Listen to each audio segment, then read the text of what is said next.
Hello, everyone. I'm Marg Walker, and I'd like to welcome you to a reading that we are offering in celebration of National Poetry Month this April.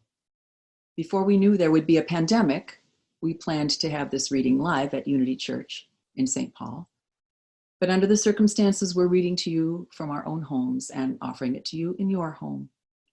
We're all learning a lot about how to be together in these strange times of the pandemic, and so we're grateful for your distanced companionship. We'll hear from 4 readers today: Don Brunnquell, Cathy Oakley, Lia Rivamonte, and me. All of us are members of Unity Church, and 3 of us have collections that are available at Unity in the bookstall and in the library if you'd like to do some reading later. The way this will work is today that we'll have each of us read several poems from our collections, and then once we've heard from everyone, we'll hear a final poem from each of us in turn. The relative solitude brought on by this time we're living through is something that really heightens our appreciation of our connections with other people and often makes us miss them really deeply. And at the same time is an invitation to us to be more deeply reflective about our own lives, to be fully present to ourselves. And sometimes poetry can be an aid in that. So we're hoping that some of the poems you hear today will help you pause and feel the abundance of life and be refreshed. We'll start today's reading with Don. Hi, I'm Don Brunnquell, husband of Sally Scoggin, father of 2, grandfather of 1.5, retired psychologist and bioethicist, member of the acoustic band Steel and Home, a member at Unity, and a poet. The first poem I'll read started in a coffee shop watching other people and wondering about their lives. It's called Forces and Families. A couple sits in the bookstore coffee shop, whispering, reading together, How to Win as a Step Family. They are clearly in love, her shoulder tucked into his hand lightly in hers, clearly awash in what it might mean to blend their children, their families, their lives together. No rings on their fingers, dreams clearly in their eyes, full of the question, family? Collection of bodies, collection of bloodlines, collection of minds, collection of stories of choice and wish and desire, subject to all the forces of nature, the centripetal forces of affection and comfort, the centrifugal forces of jealousy and anger, the gravities of age, the magnetism of desire, the electricities of discovery. Uplift, erosion, deposition, subduction, volcanism, seismicity, tectonics, held together, if at all, by those human forces they choose as they read, against all odds, hope and love. Since we're reading more or less from Unity, if you attend the church, you've probably had the following experience, usually in the quietest moment of a service. This poem is called Infant Voices in Silence and Prayer. In a sanctuary often given over to silence and meditation, they seem to raise their voices today in chorus. One calls, another coos an answer, another cries, one coughs, croupy on this winter day, sun off, snow bright through the windows, flashing through the skylight. Their parents shrink together, embarrassed. Should we go? They whisper softly, smiling a shrug among gurgles, a babble, a squeal. They do not see how the elders who frown at first then look softly at each other, breathe and remember. How the young couple, touching hands, smile and dream at the sounds. how all of us, drawn for a moment from our reveries and heavy silence, remember to recall how to love while we pray.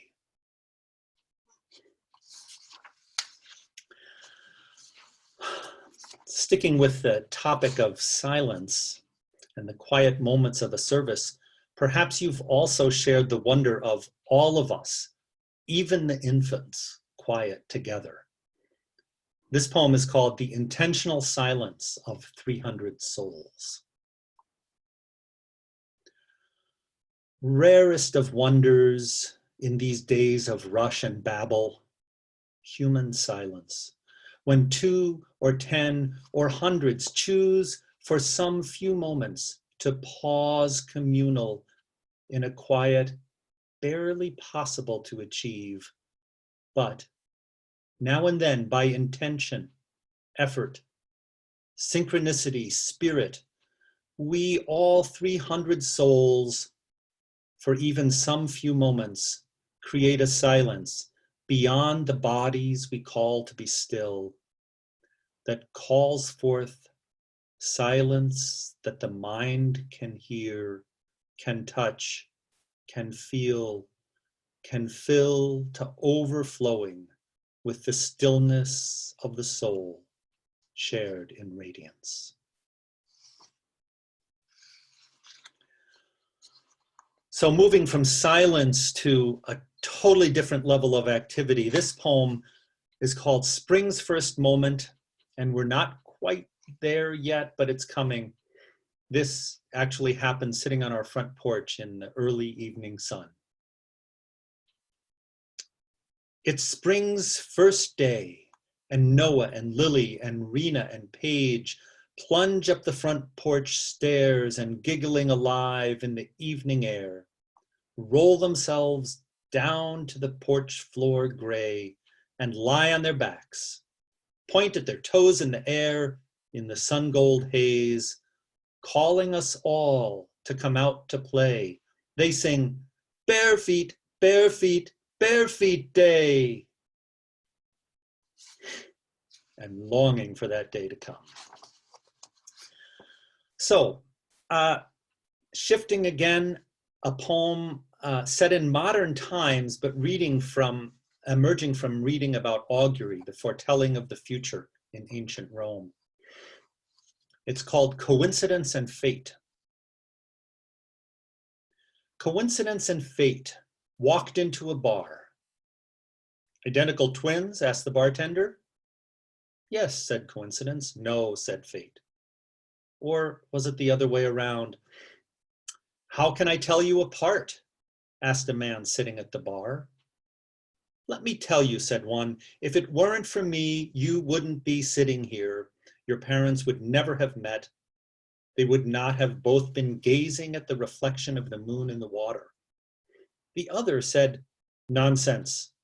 The universe is a big place, and all those stars and black holes and nebulae were bound to intersect to bring this man to this bar at some point. The woman sitting 2 stools down was intrigued. So, are you saying that I am the result of astronomic forces and did not choose to walk in here because they make the best old-fashioned in town? Balderdash. The man and woman saw each other for the first time. All 5 of them started to speak, drowning out the chiming of the clock on the wall, which would have reminded me it was time to leave, which is what the man and woman sitting at the bar did, paying no attention to the blather, forgetting to pay the bill, holding hands. At least, that's the story they always told their children, who never ceased to ask just how they came to be in the world.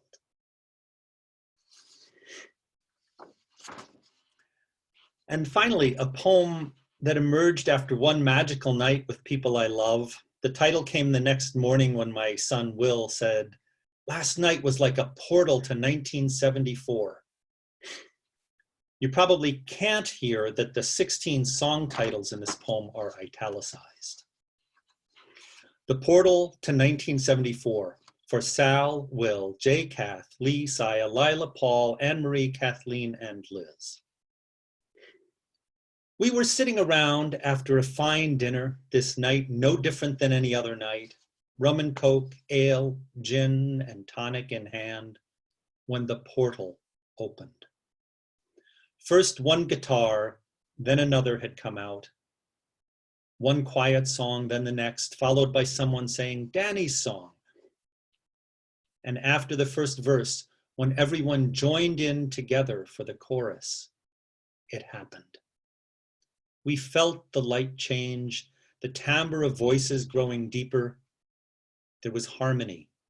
And for hours we sat suspended between worlds, where everything will bring a chain of love, where someday soon, the poem on the kindergarten wall and the octopus's garden grow, where Rocky Raccoon lives again in America.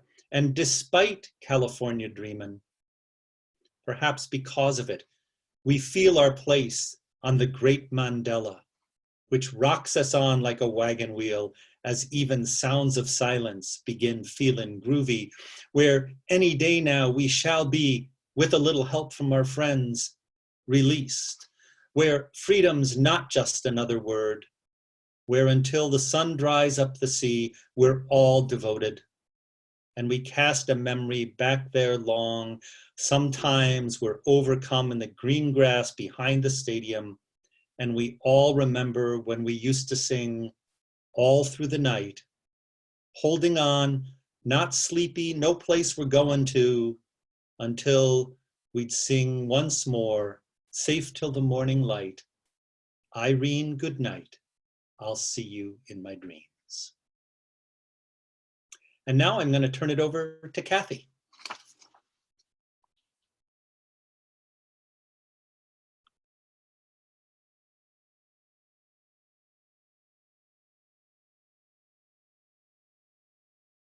Looks like it's still on, Don. There we go. Hi, I'm Cathy Oakley. I'm a longtime member at Unity. Also a writer and poet sometimes. I live in St. Paul with my husband, and we have 3 daughters between us and 3 grandsons. I retired from a career in college administration.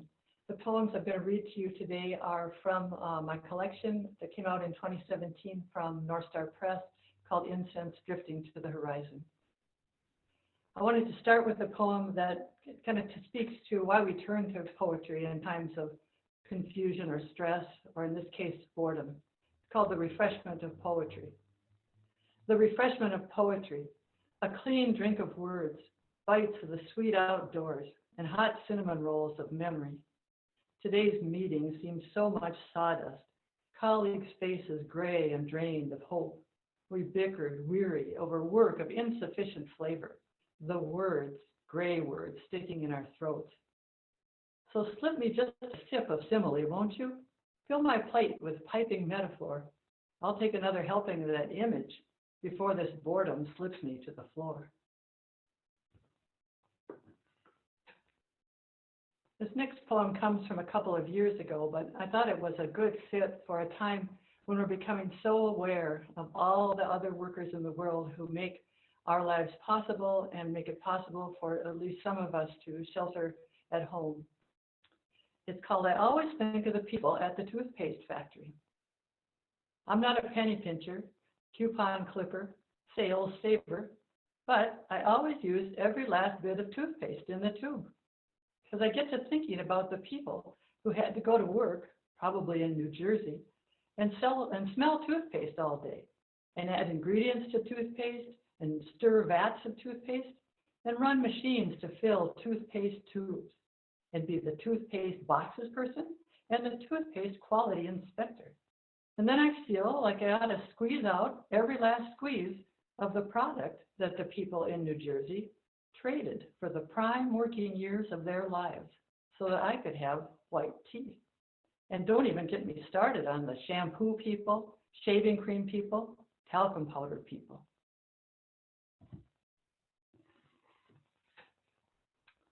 I know all the moms and dads out there are really stressed right now, trying to work from home and be their children's teacher and to be a good mom and dad at the same time. But I wanted to offer this poem in kind of a spirit of gratitude for the upside of the getting to stay home with small children. It's called Reprieve. I'm still free to do this. Push a stroller, bundled baby in it, toddler in tow, our gray dog dancing along. I can cross autumn sidewalks swirled with leaves, breathe in the bright sun, only care about small legs getting tired or the chance of meeting ducks near the pond for my girl to feed. I'm still free to do this, live outside time, in the long days of my children's childhood, a young mother in jeans, casual hair, which my husband strokes at night before we sleep and murmurs, love, oh love. One of my grandsons is not crazy about the garter snakes that pop up in the most unexpected places at our cabin up north, especially in the spring. He requested this poem, and maybe some of your children or the children in your lives might enjoy it too. Snakes, for Mark Bly. Slither, we know not whither, and don't know whether there'll be another curving slate shape among the grasses as a snake before us passes. Slipping in any weather from boat to tool shed to find his mother, Snaky moves like slow molasses as he slips into crevasses. Perhaps he giggles, adds extra wiggles as he winds himself about. He likes to hear us shout, snake!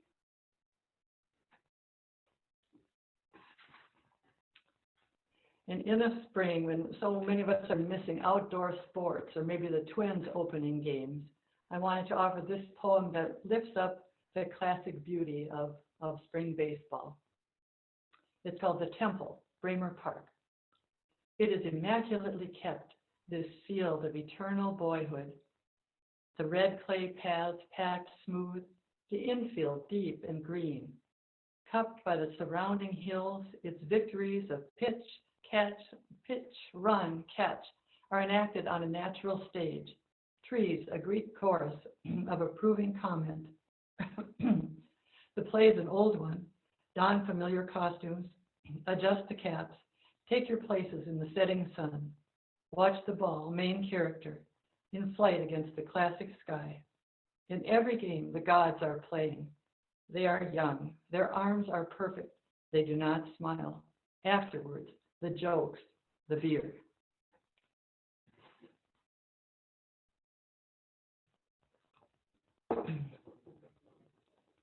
And I'd just like to finish with a poem that celebrates a happy second marriage and the life that my husband and I have made together, especially up at our cabin up north. It's called The Church of Steve. It's under trees, is on a lake, seats a congregation of two on bench at end of dock. The main doctrine is today, what to eat, when to sleep, what to paint or fix, when to go to the dump. And sacraments, there are 6. Baptism of clear lake water. Penance administered to the ruts and bumps of the unruly road soul by a tractor-pulled old grate. A nightly Holy Communion with hot chocolate and the crossword puzzle. Confirmation of adulthood in bringing down intruding bat with one accurate shot of boy's BB gun. Certainly marriage of the comforting and practical denomination. And with extreme unction, the annual closing of the cabin. Boats enshrouded, pipes drained, dryer sheets tucked lavishly into linens against the mice. There's worship, oh yes, hymn hum of lawn tractor, incense of new mown grass, lessons read by loons or squirrels or white-tailed deer who speak so softly. Fishing with grandsons is the primary form of prayer. In the Stephen afterlife, you are a tree, red oak, handsome and protective of generations yet to come. And with that, I'd like to hand you over to the magical words of Lia Rivamonte. I don't know about magical, but thank you, Cathy.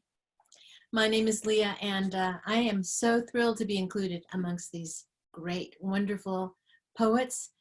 The first poem I'm going to read is called Fulfillment. An old woman walks along the side of the road, carrying a large metal bowl of uncooked rice, a worn cloth draped over her shoulder.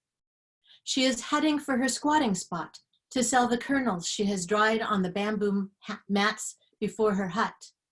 She's shrunk from years in the sun, her bones too close to the surface of her brown parchment skin. Spreading the cloth on the ground, bowl in center, she waits on her haunches as customers come and go. They try to haggle, but she narrows her eyes, unmoved, spitting when they turn away. At last, the bowl is empty. Her wide grin reveals jelly gums that hold fewer teeth each year as she holds tight to the coins in her fist. My husband and his brothers own a teeny tiny cabin in Vermont, in the most beautiful lush forest imaginable. The cabin is perched right over a brook, and we are lucky enough to go there most summers to spend a few days. This is called Ode to Shepherd's Brook. In the summer, you are the vein running over the earth's surface, bouncing light off yellow pine bark, trickling transparent over smooth, stolid mass, the hard, immovable fact of rock. Nights we sleep dream, swayed by your constant din. Days we dip our toes in and scream, our flesh too sweet, too delicate to withstand your knife-edged chill. Sometimes, though, after hiking warm afternoons, dodging swarms of black flies, nettles scratching at our knees, we follow you up into that narrow ravine where your waters gather strength in the deafening flume, and we shout at you, dare you to drag us down into your forbidding black pool and release us, minnows darting back toward the light, dark and light, clamor and drone. The earth's molten core and the carbon-starred nights are the source of your ceaseless cold energy. Some of you may remember that one January, a couple of years ago, it seems like centuries ago, that there was a march in Washington, D.C. This is called Coming Home from the March. Parceled brown fields with barns enveloped in fog drifts, cyclone fences crowned with barbed wire, mist flooding field bottoms, lit signs, big rigs, rest stop, hungry now. That low steel fence separating road from the ditches full of scrub, winter grass dead, twigs in layers, rays of umber sky, broken white line, concrete barrier, exit ramp. We signal left, right, left, right. Maryland, Pennsylvania, Ohio, Indiana, Illinois, Wisconsin, Minnesota.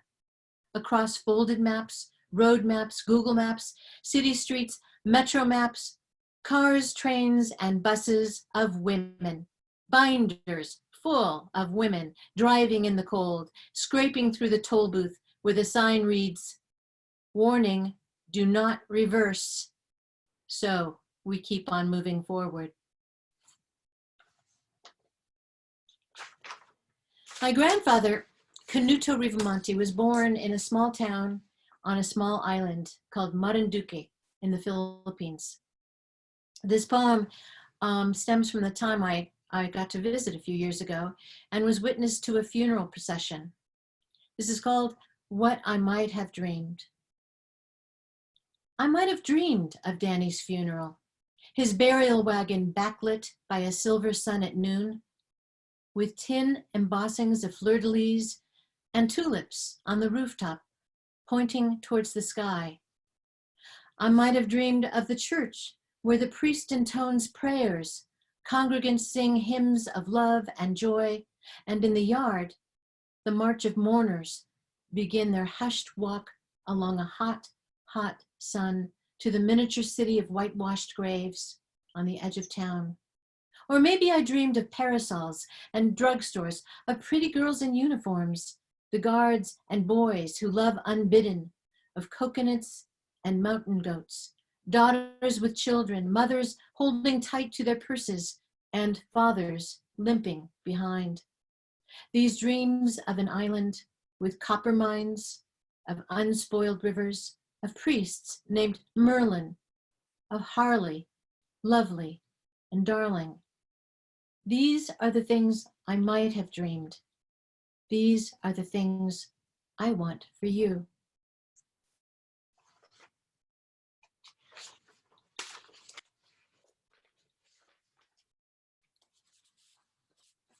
This poem is called Naming the Fruit.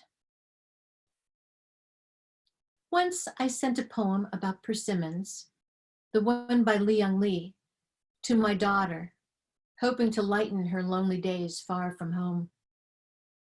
In it, a scroll unfurls to reveal a brushed ink painting by the poet's father.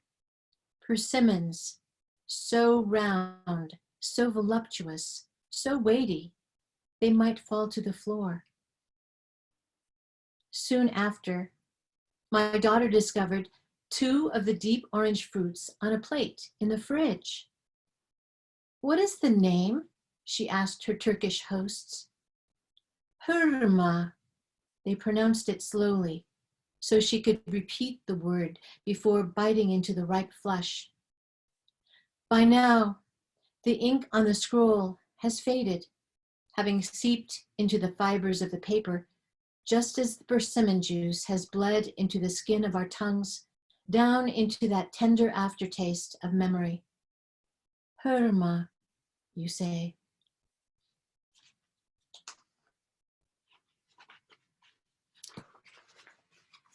And now, let me introduce you to Marg Walker, our next poet.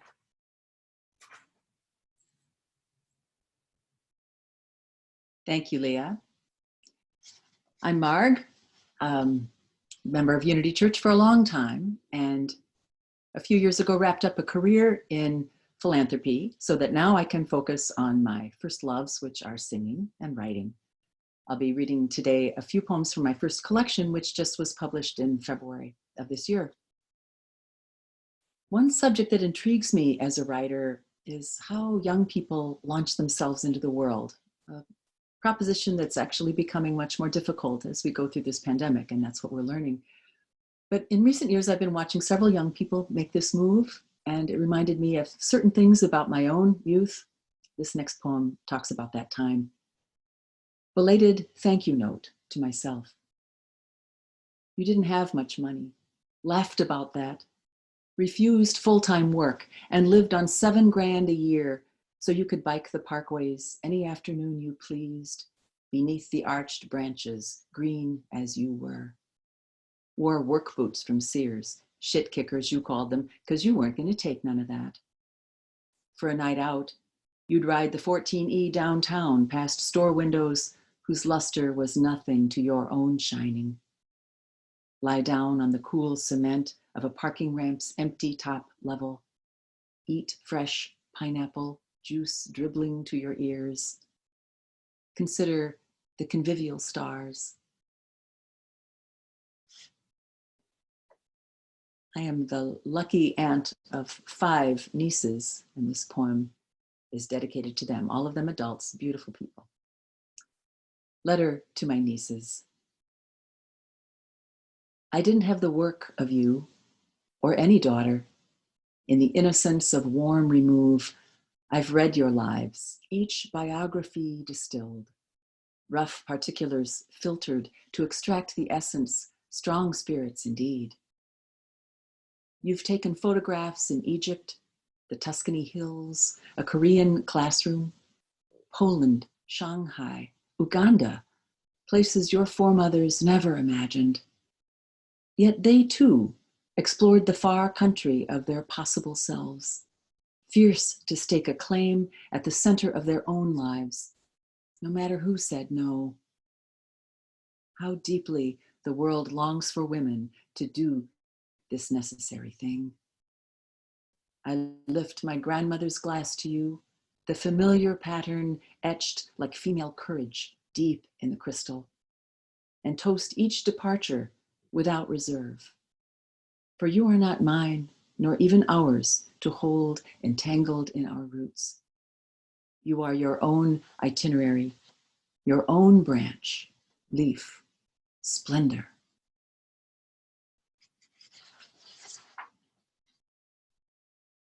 I have one son, Jonathan, now an adult. This next one is a portrait of him when he was a boy. Young son, sandwich half eaten.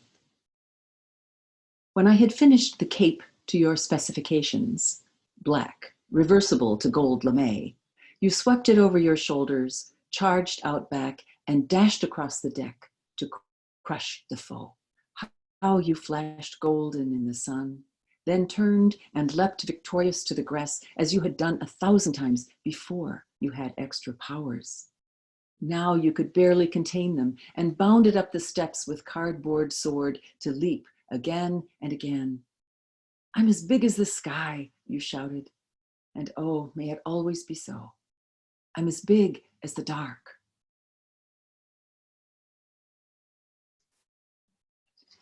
This next poem comes from, oh gosh, at least 10 or 15 years ago, a moment that I shared in the kitchen of my parents' home with them. How the Swedes eat grapefruit. After his surgery, my father asked her to cut around the grapefruit wedges, free each triangle from the membrane so he could slip it, pink and sweet, onto the breakfast spoon, no struggle. I've always preferred to eat it that way, he said. Knife poised, my mother stared. You've never mentioned it to me in 57 years. No, his lineage is of quiet men who, undeterred by hardship, since long before his Swedish grandmother, learned to live without complaint, no matter what the fare. But this new line of thought today unspools. Claim what matters. Name the falsely fixed. Ask now, he thinks. Ask now.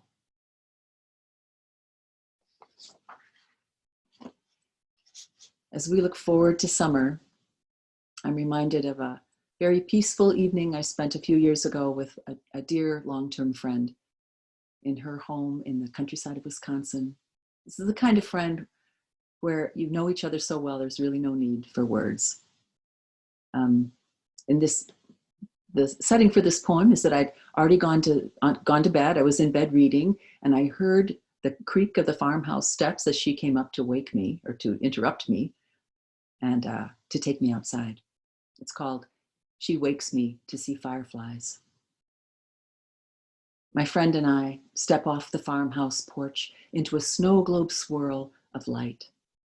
Tiny votive flames carried by unseen pilgrims swarm over the pasture and up the flickering hills. We shiver in our pajamas. From the edge of the pond, frogs blurt their unruly chorus. The air is damp with the exhalation of cows. In the cool sanctuary of the country night, fireflies lift up in their thousands. The sky is speechless with stars.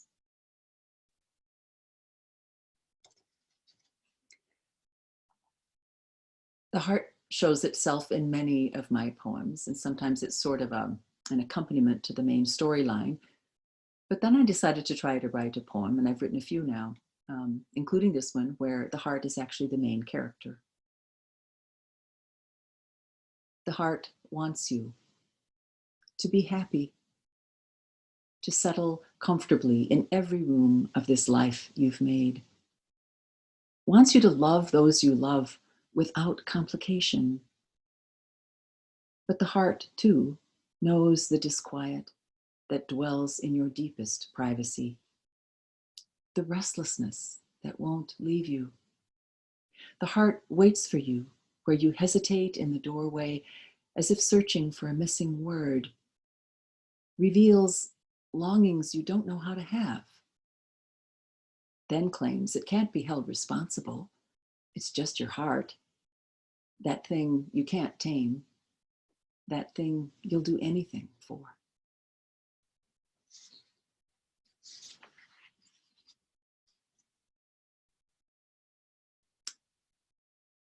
And this next poem, the last I'll read right now, another moment with my young son.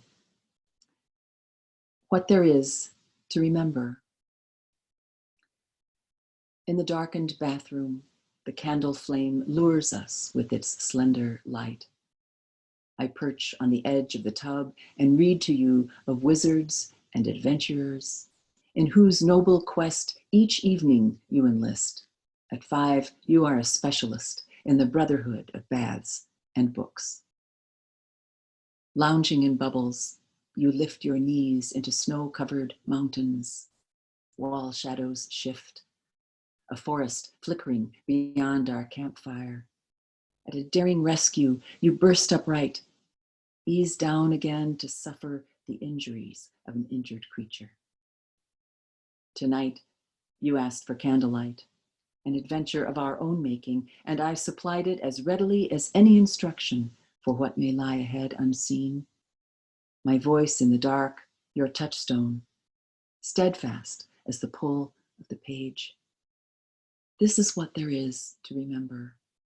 This is your mother reading. And now, as we near the end of the time of our time together, we'll hear one final poem from each of us, and we'll start again with Don. Hello again, and for this final poem, I'm going to read one that is for the grammarians among us who insist on, among other matters, the Oxford comma. It's called Punctuation. Quotidian subject, these little marks, comic on the page.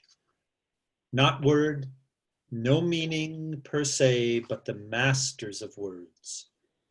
Controlling denotation, connotation, the flow of the words, their force, upshot, nuance, and implication. Functions precise to grammarians, yet to many merely a bevy of trivia. Present, yet invisible in speech, full oral ellipsis, dash, and apostrophe, colon, or semi. What is the point of exclamation or the mark of question? How do open parenthesis and close parenthesis bracket all those theses they contain? Only the asterisk knows for sure what human suffering lies in backslash, what human joy fills ampersand. Enough said, period. Let me turn it over again to Cathy. This poem I want to share was written this week, certainly in the light of current events, and definitely influenced by the sheer number of cowboy shows my husband has been watching unremittingly on television while we're stuck at home. It's called Shootout at COVID Corral. I wish. Masked bandits in the grocery store. Bad guys in the air. The Corona Kid and his gang are riding into town. Where's Matt Dillon when you need him? Miss Kitty, get the kerchiefs. Saddle up, boys, 6 feet apart. Cut them off at the pass.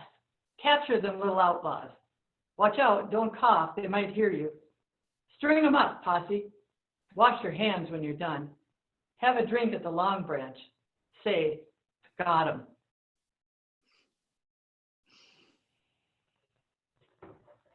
Leah, it's your turn. Hello again. The writer's dream. Some nights I dream of Lolong, the biggest crocodile in the world. Last night he ate my family, 6 of us in our PJs.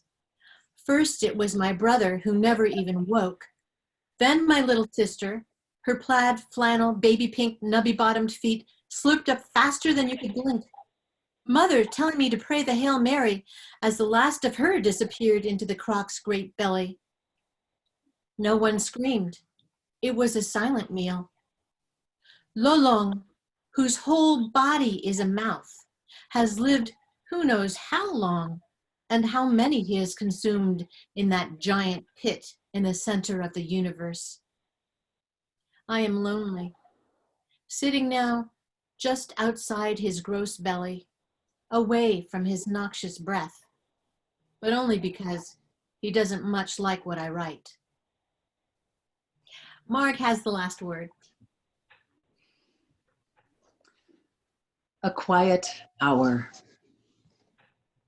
Early morning, and the lake is still. Mist on the water shoots to veil, then reveal gulls adrift on the mirror. In the chill air, sunrise is taking its sweet time. I cannot remember everyone I have loved, every lake and tree, each uplifting solitude. The household sleeps. Nothing needs to be done but to attend the imperceptible release of night's remnant gray. Shoreline rocks reclaim their essence. A red kayak slips into the bay. At last, first sunlight sweetens the heart of trees. Shadows withdraw to their beds in the earth. The sky is opening its gift of blue. And with that, we close. We're going to offer a prize to anyone who can spot the line in any of our readings that was completely bollocksed. Get in touch with me if you found it. Stay patient, stay grateful, and don't forget to share your gifts. Until we meet again, goodbye. Bye.